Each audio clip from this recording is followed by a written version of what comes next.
Buenas tardes con todos. El día de hoy vamos a ver la unidad 2, que es aspectos generales del rol del Estado peruano y la Constitución en las contrataciones públicas. Mi nombre es Patricia Alejandría y vamos a empezar. Ok, la clase anterior hablábamos sobre lo que era la contratación pública, ¿recuerdan? ¿Sí? Hay un pequeño concepto que vamos a recordar, ¿correcto? Para hacer secuencia de lo que estamos viendo el día de hoy. La contratación pública, ¿qué decíamos? Que era un proceso mediante el cual una entidad pública requiere o solicita bienes y servicios, ¿correcto? Bajo las mejores condiciones de precio, calidad y abastecimiento. Tenemos que saber que si hay una contratación pública es porque hay un requerimiento y se requiere subsanar una necesidad, ¿correcto? Hay instituciones que tienen necesidad, necesitamos satisfacer esa necesidad y la satisfacción va en beneficio de la población, ¿correcto? Toda compra obedece a un requerimiento y a una necesidad, ¿no? Y deben estar incluidas en el PAC, en el Plan Anual de Contrataciones. Estamos haciendo un breve recuento de lo que vimos la clase pasada. Ok, en esas circunstancias, el Estado peruano dice, ¿no? La contratación pública es una figura que se encuentra incorporada en el ordenamiento normativo peruano, ¿no? Conforme lo indicado por los procedimientos en la Constitución. Tenemos, por ejemplo, ahí en la imagen que dice, ¿el Estado peruano hace uso de qué? ¿De qué creen ustedes que hace uso el Estado peruano? Hace uso de los fondos públicos. ¿Para qué? Para poder abastecerse de bienes, para poder solicitar servicios, ¿no? O obras, ¿no? Solicitar obras. Todo eso se rige bajo los principios de contratación pública. En ese sentido, por ejemplo, vemos una imagen allí donde nos muestra el sector educativo, ¿no? Por ejemplo, el Estado requiere, ¿no?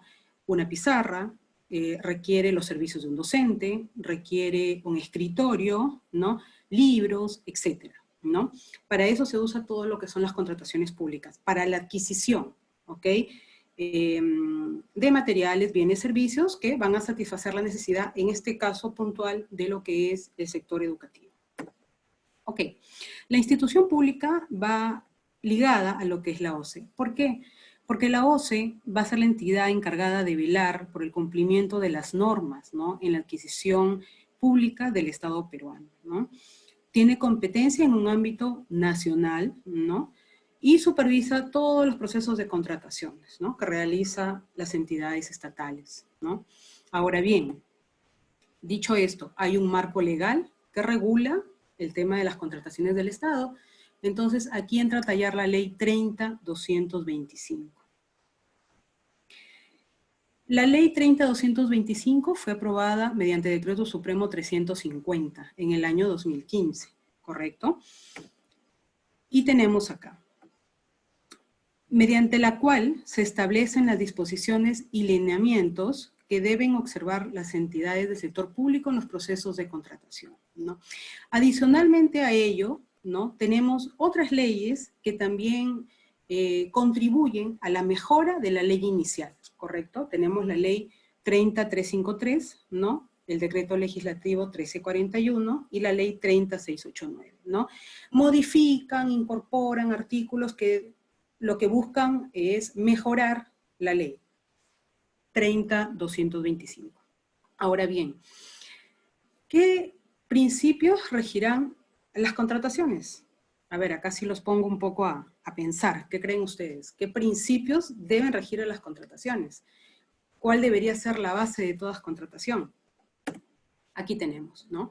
Tenemos los principios de transparencia, ¿no? Publicidad, la eficacia, la sostenibilidad ambiental, la equidad, hay un tema de libertad, de vigencia tecnológica, integridad, competencia y igualdad de trato, ¿no?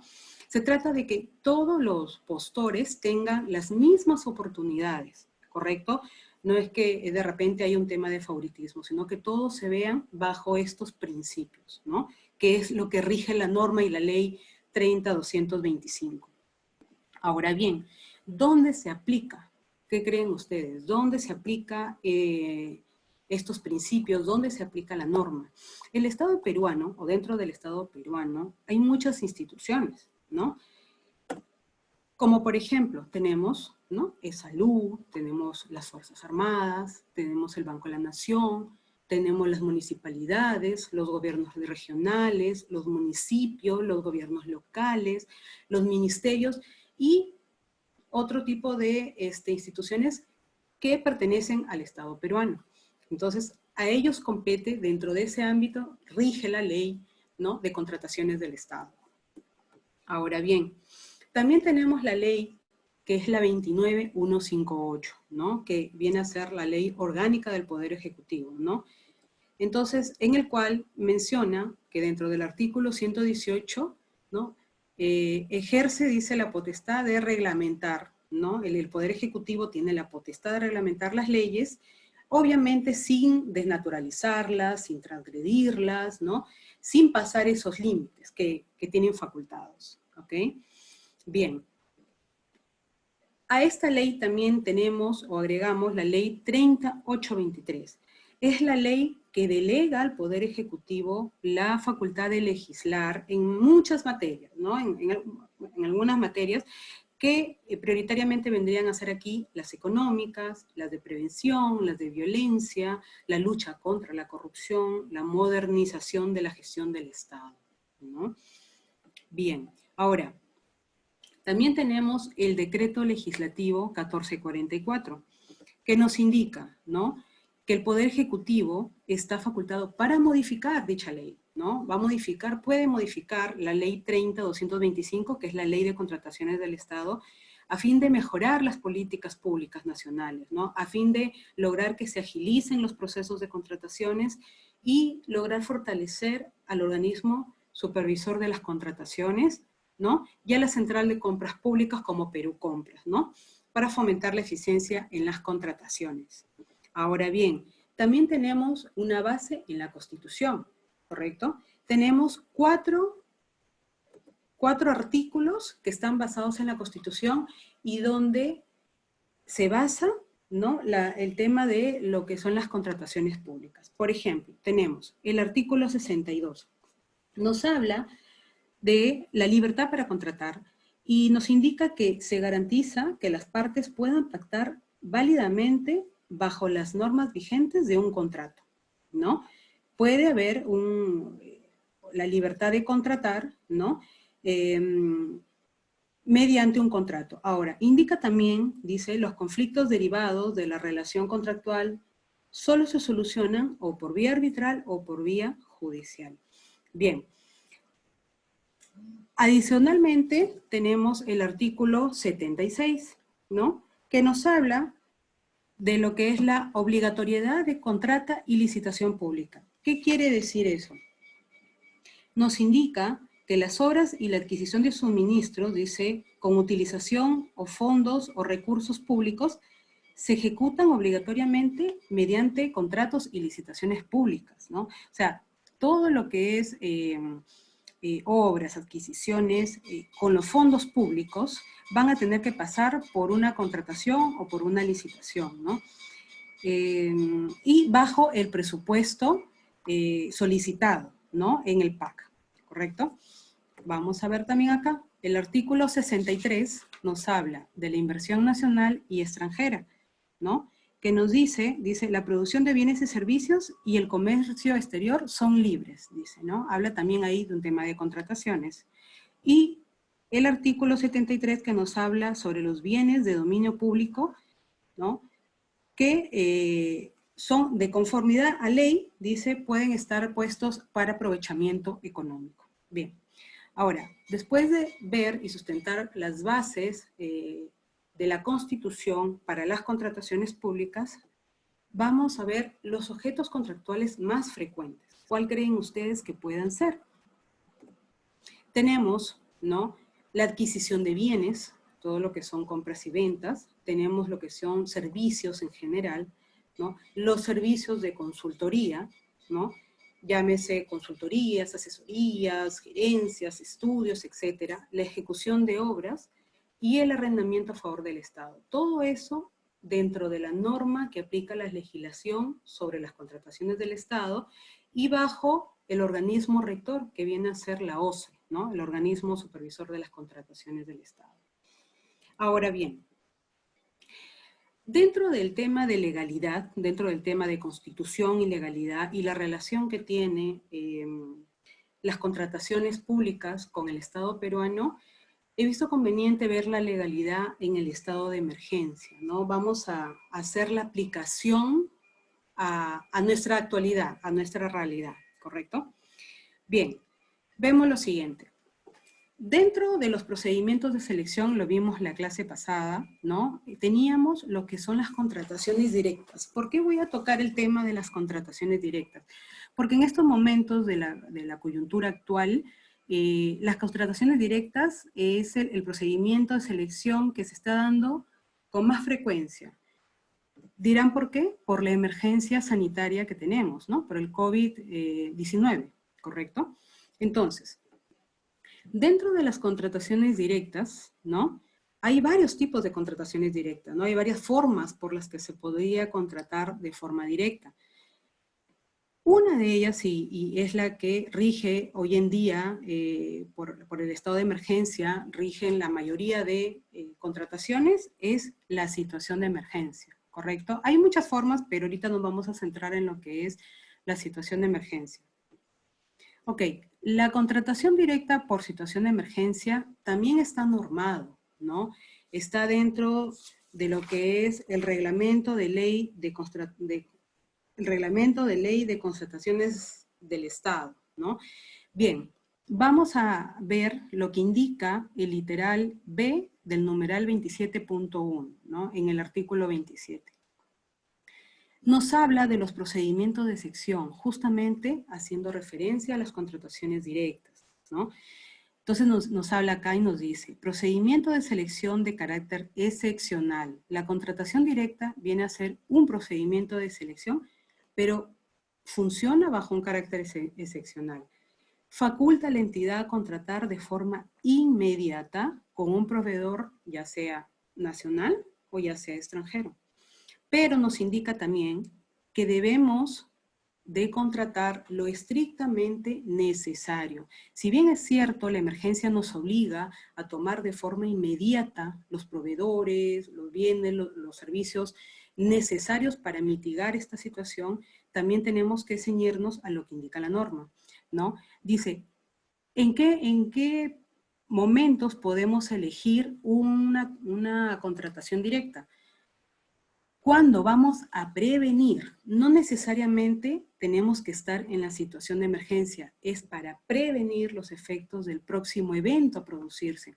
Acá podemos, por ejemplo, encajarnos en cuando empezó la emergencia sanitaria, por ejemplo, cuando el presidente, el 15 de marzo, no era de repente la emergencia que hoy es, ¿no? Pero se veía, por decir, venir de repente el colapso de hospitales, de repente que los contagios sean masivos. Entonces, ¿en qué punto lo usamos aquí? En el de prevenir los efectos del próximo evento a producirse. La segunda alternativa, ¿no?, es de atender los requerimientos generados como consecuencia del evento producido. Aquí ya estamos dentro de la situación de emergencia propiamente dicha. Por ejemplo, dice, atender los requerimientos generados, ¿no? En este momento nosotros ya estamos en fases de contagio mucho más amplias, ¿correcto? Entonces, ¿a qué accede el Estado? A tener de repente que comprar respiradores, comprar camas, porque con eso ya está atendiendo el requerimiento que se ha generado, ¿no? Como consecuencia de la emergencia, de la pandemia, ¿correcto? Dice, permite también regularizar las actuaciones preparatorias y ejecución contractual según corresponda. Lo vamos a ver más adelante. Ahora, también hablamos cuáles serían los supuestos de la contratación directa por situaciones de emergencia. Hay 4 supuestos en la contratación de emergencia. Hablamos de acontecimientos catastróficos, hablamos de situación que afecten la defensa nacional, hablamos de situaciones que supongan grave peligro y de emergencia sanitaria, ¿no es cierto? En lo que es acontecimientos catastróficos, es como su nombre también lo indica, ¿no? Es de carácter extraordinario, ¿no? Es ocasionado ya sea por naturaleza o por omisión humana, ¿ok? Porque no se hizo nada a tiempo. O puede ser también por desastres naturales, ¿correcto? Tenemos la situación que afecta a la defensa nacional, ¿no? Cuando hay una agresión del orden interno y externo, de repente un ejemplo podría ser el tema de las guerras, ¿correcto? Tenemos las situaciones que supongan un grave peligro, ¿no? Dice, posibilidad debidamente comprobada, de alguna de las situaciones anteriores y que ocurra de una forma inminente, ¿no? Por ejemplo, es inminente que va a haber una guerra, ¿no? Es inminente que la pandemia va a acabar con muchas vidas. Ya vienen situaciones inminentes que de todas maneras van a pasar. Y lo otro son las emergencias sanitarias, ¿no? Declaradas, dice, por el ente rector del Sistema Nacional de Salud, conforme a ley, ¿no? Dentro de estos 4 supuestos, ¿no? Creo que los que más se ajustan a la realidad actual serían acontecimiento catastrófico y emergencia sanitaria. Entonces, vamos a ver, ¿por qué sería de repente acontecimientos catastróficos y por qué sería emergencia sanitaria, ¿no? Dice allí, ¿no? La OCE envió un comunicado, ¿no? Cuando recién salió esto de la pandemia, y lo catalogó como acontecimientos catastróficos. Sin embargo, dice allí, ¿no? El artículo 4 dice, atendiendo al indicado precedente, el brote del coronavirus, dice, es calificado o está calificado como pandemia, ¿no? Por la Organización Mundial de la Salud, y que ha justificado que el ente rector en salud, ahí ya entra a tallar el sector salud, declare mediante decreto supremo el estado de emergencia sanitaria. Entonces, lo que podría haber sido un acontecimiento catastrófico, ahora ya está declarado como una emergencia sanitaria, ¿no? Y constituye un acontecimiento catastrófico, ¿no? A los efectos de la normativa de contrataciones por el Estado, lo cual habilita, ¿no? Y ahí es donde sustentamos la base legal, ¿no? La base constitucional, donde habilita la aplicación, ¿no? De la causal de contratación directa por situación de emergencia, ¿no? Y se faculta a las entidades a las contrataciones inmediatas de todos los bienes, servicios u obras que se requieran, ¿no? Allí he citado la fuente en la parte de abajo, si ustedes quieren acceder. Entonces, pasamos a lo que ya viene a ser propiamente la emergencia sanitaria. Si nos damos cuenta, todos los conceptos y todas las aplicaciones están dadas por decretos supremos o por decretos legislativos. Entonces, de allí la relación, ¿no?, de los aspectos generales de la Constitución, el Estado peruano y las contrataciones públicas, ¿no? Esa es la relación que hay. Correcto. Dice, mediante decreto legislativo 1156, dice que se halla como una emergencia sanitaria, ¿no es cierto?, aquellas declaradas por el ente rector de salud. La emergencia sanitaria va a ser declarada siempre por el ente rector de salud, mediante decreto supremo, dice, en el cual se indica las entidades que deben actuar y atender la emergencia, la vigencia de dicha declaratoria de emergencia, así como la relación de bienes y servicios que se requiere contratar para enfrentarla. Ojo que la emergencia sanitaria, ¿no?, la vigencia de la emergencia sanitaria puede ser prorrogable, ¿no? Puede ser inicialmente, de repente por 60 días, luego por 60 días más, ¿ok? Y mediante los decretos supremos, dice, se declara la emergencia sanitaria por 90 días. El decreto supremo 008-2020 lo declaró inicialmente por 90 días, ¿no? Ahora, tenemos en el decreto supremo 010-2020 que indica, ¿no?, que se identifica al Ministerio de Salud, ¿no?, a E-Salud y al Instituto Nacional de Salud como entidades autorizadas y se establece una lista de bienes y servicios que se requieren adquirir, ¿no?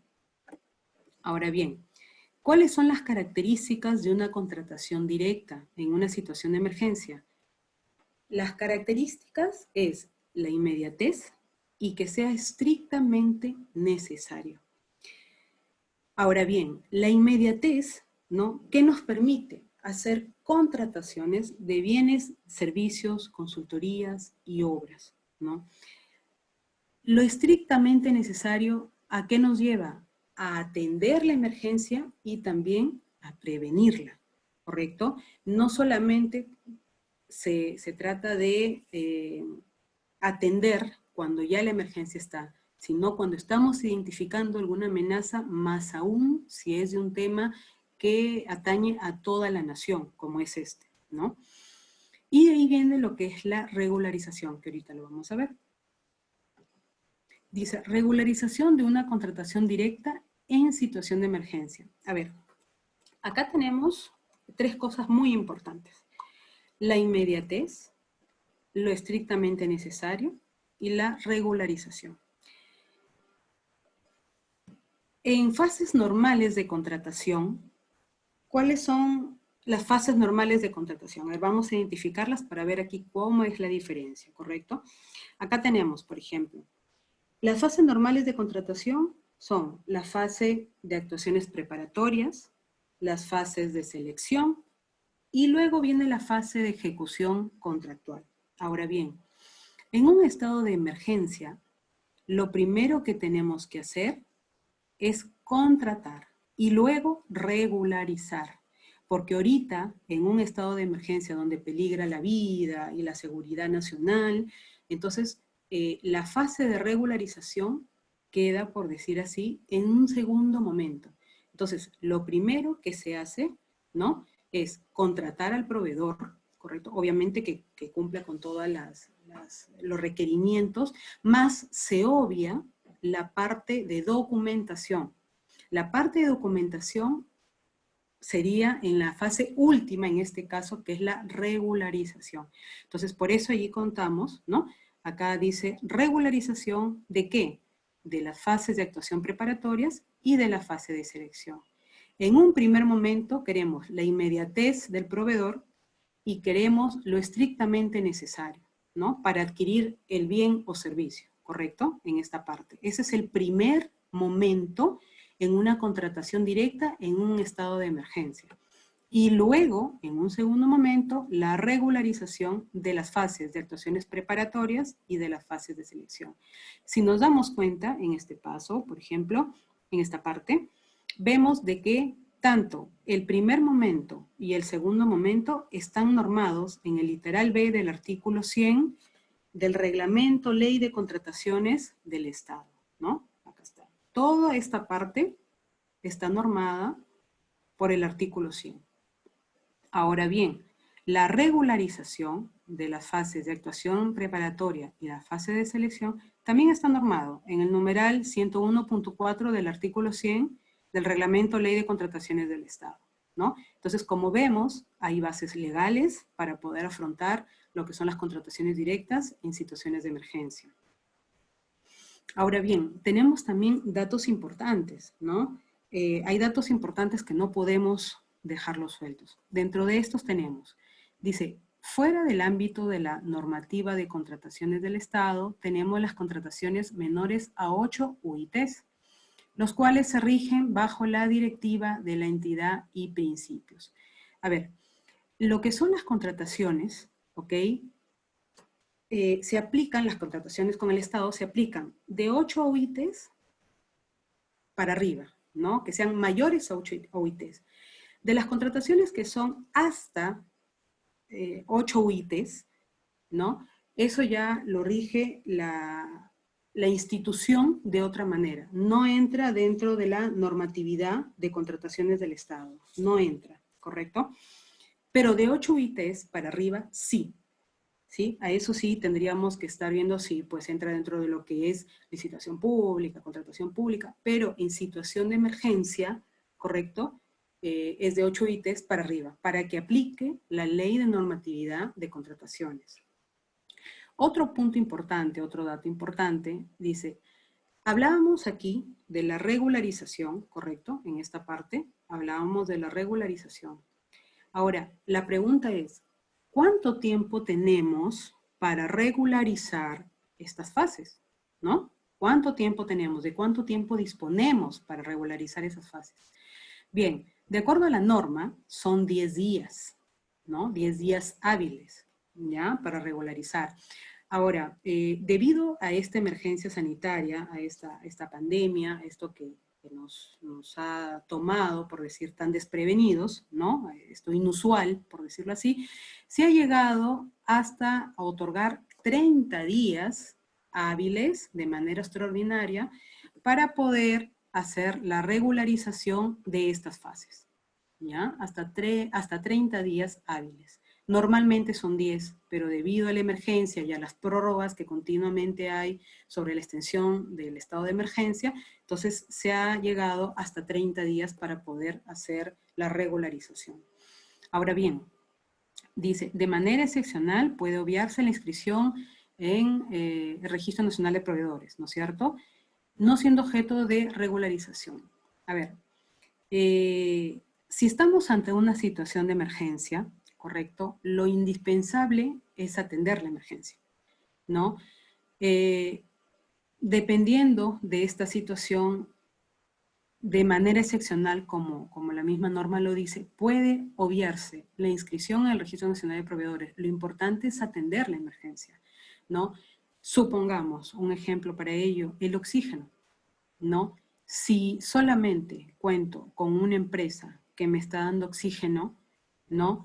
No sería factible que yo le pida primero, entre en todas las etapas que normalmente se entenderían que es la fase de actuaciones preparatorias, la fase de selección, la ejecución contractual, no tendría sentido, porque de lo que se trata es de mitigar, ¿no? La emergencia y de salvar vidas. Entonces, tanto la fase de actuaciones preparatorias como la de selección quedan relegadas en un segundo momento, es lo que llamamos un segundo momento, ¿no? Y en primer momento es pedirle al proveedor que ejecute, ¿no? O haga la ejecución contractual del servicio, ¿correcto? Para posterior regularizar, ¿no? Ahora, lo que sí es importante saber es que el proveedor no debe estar impedido, ni suspendido o inhabilitado para contratar con el Estado, ¿no? Eso es algo importante, ¿no? Si bien es cierto, nosotros requerimos de fuerza mayor, por decir así, para poder seleccionar un proveedor idóneo, para poder ejecutar la prestación, no puede estar impedido, ni suspendido, ni inhabilitado para contratar, ¿ok? Ahora bien, vamos a hacer, ¿ok? Dentro de lo explicado, una autoevaluación.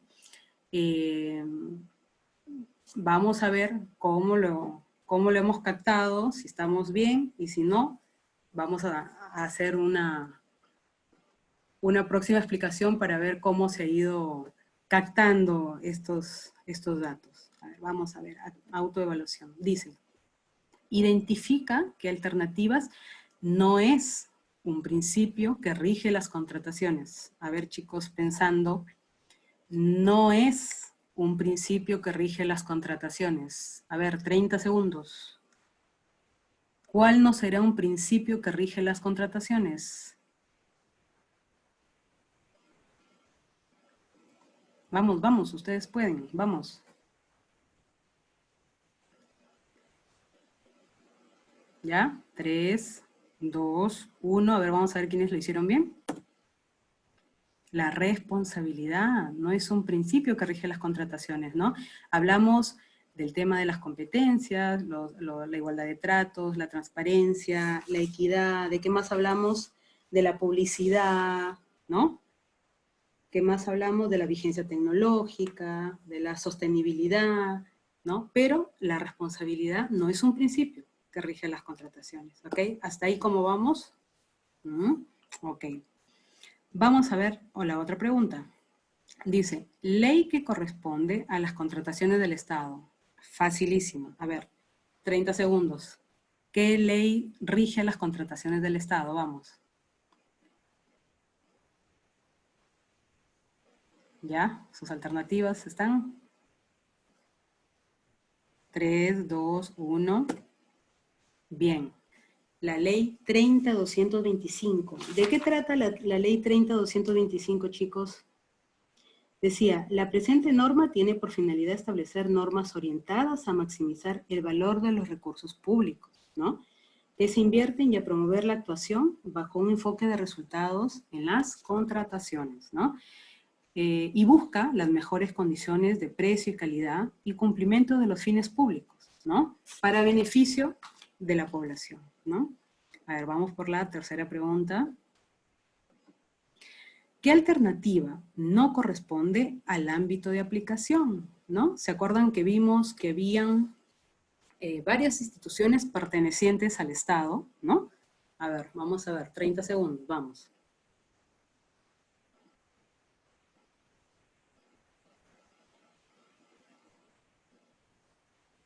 ¿Ya? Muchos ya tienen su respuesta. 3, 2, 1. Contratos bancarios. No entra dentro de lo que son el ámbito de aplicación, ¿no? ¿Quiénes están dentro de los ámbitos de aplicaciones? Hablábamos, las municipalidades, gobiernos locales, gobiernos regionales, ministerios públicos, todo lo que sea público, ¿no? Las universidades públicas, ¿correcto? Dábamos el ejemplo del Banco de la Nación, pero es del Estado, ¿correcto? Es salud, instituciones como por ejemplo la policía, el ejército, la marina, de repente, ¿no? Ok, vamos a la cuarta pregunta. A ver, ¿a qué descripción corresponde el artículo 76? A ver, segundos para pensar.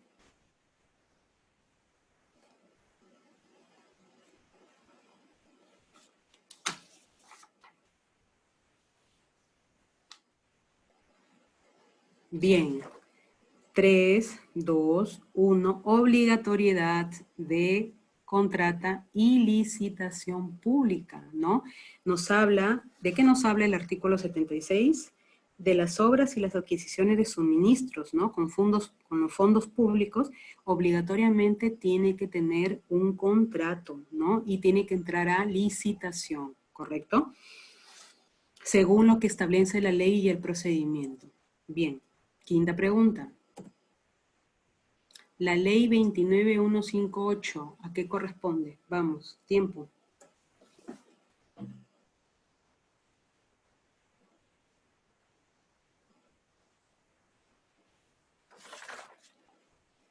Muy bien, 3, 2, 1, a la Ley Orgánica del Poder Ejecutivo, ¿no? ¿Y a qué correspondía la Ley 29158? Sobre las facultades que tiene el Poder Ejecutivo para poder hacer los cambios en la Ley 30.225 de las contrataciones del Estado, con el fin de que de agilizar los procesos, ¿correcto? Agilizar los procesos y realizar mejoras en la ley, ¿no? Que permitan hacer mejor las contrataciones y buscar mejor beneficio para efectos de los requerimientos de las entidades y beneficio final de la población. Bien, vamos a la otra pregunta. Las contrataciones en la emergencia actual, hablábamos de dos momentos, ¿recuerdan? El primer momento es representado por la contratación directa y el segundo momento por la regularización. ¿Verdadero o falso? A ver, chicos, cuentan con tiempo.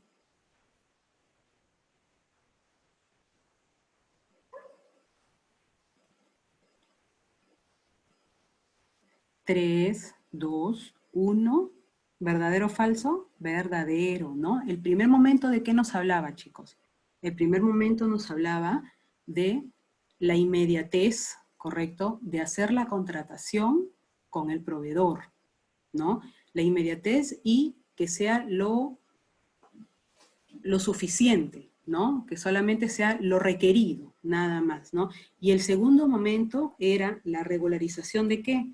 De las fases de actuaciones preparatorias y de la fase de selección. Bien. La regularización de contratación directa por la emergencia actual corresponde a ver, tiempo, chicos.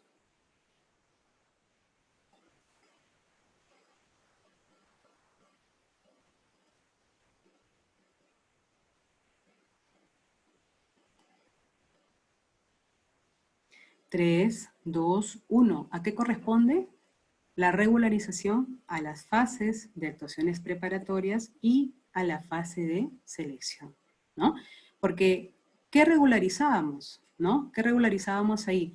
La fase de actuaciones preparatorias, ¿a qué corresponde? A toda la documentación, la solicitud, el requerimiento. Y la fase de selección al analizar postor por postor. Pero en una situación de emergencia no podemos hacer eso, ¿no? Les indicaba, Eso se deja en un segundo momento, ¿no? Lo que corresponde, ¿no?, a la contratación directa es la inmediatez de seleccionar un proveedor que cumpla con los requisitos para satisfacer el bien o servicio, ¿no? Ahora bien, pregunta, vamos a hacer unas preguntitas sueltas, ¿no? Pregunta, si yo tengo, bueno, en este estado de emergencia, si yo tengo un proveedor, por ejemplo, ¿no? Tengo un proveedor, yo requiero, por ejemplo, no sé, mascarillas, ¿ok? Vamos a ver, yo requiero mascarillas. Y yo tengo un proveedor que vende llantas.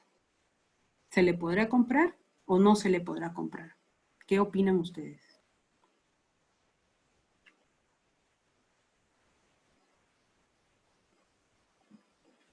La idea es que sea un proveedor que tenga la experiencia también, ¿no?, de proveer el recurso que realmente se solicita, porque es un poco como que sospechoso, digamos así, o no adecuado, ¿no?, que un proveedor que vende, o su rubro, su giro es de venta de llantas, me esté vendiendo mascarillas.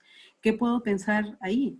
De que es un tercero y que me está elevando los precios y me los está sobrevalorando, ¿no? Entonces la idea es que sea un proveedor que vaya de acuerdo al rubro y al giro, ¿no es cierto? A ver, otra pregunta, vamos a ver. ¿Cuáles son los requisitos que debería de tener un proveedor? A ver, para poder contratar con el Estado. Vamos.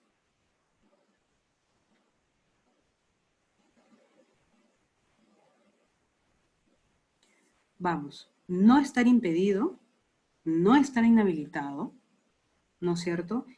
Estar inscrito en el Registro Nacional de Proveedores, sin embargo, no obstaculiza que en una situación de emergencia pueda también contratar. No obstaculiza. Recuerden que hay una fase de regularización, ¿no? No obstaculiza. Ok. A ver, vamos a hacer otra consulta.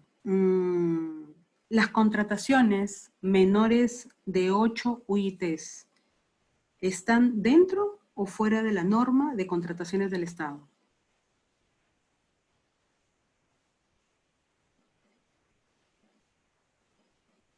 Están fuera de la norma, ¿no? Menores a 8 UITs están fuera de la norma, no alcanza la norma, no están dentro del ámbito de contratación, ¿correcto?